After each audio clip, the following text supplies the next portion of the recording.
আমরা দুজন প্রেমিক প্রেমিকা, সামনে আমাদের বিয়ে, এখানে আসছিলাম একটু প্ল্যানিং করতে, ফ্যামিলি প্ল্যানিং করতেছিলাম। কয়দিন পরে কেন কাজী ডেকে আজকে বিয়ে করে দেন?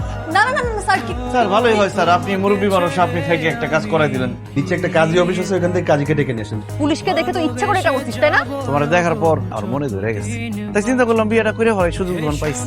এত মানুষ থাকতে তোর আমাকেই চোখে পড়লো? আরে তোমার বয়ফ্রেন্ড তো একটা বাটপার, সে তো হাতে নাতে ধরা পড়ে গেছে, তার আশা করে তোর লাভ নাই।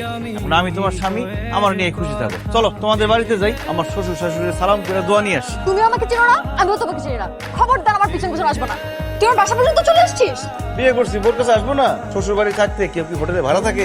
বললি স্বামীকে তুমি ঘাট ধাক্কা দিয়ে বের করে দিতে পারো না? আমি ছেলেকে জামাই হিসেবে মেনে নিতে রাজি আছি।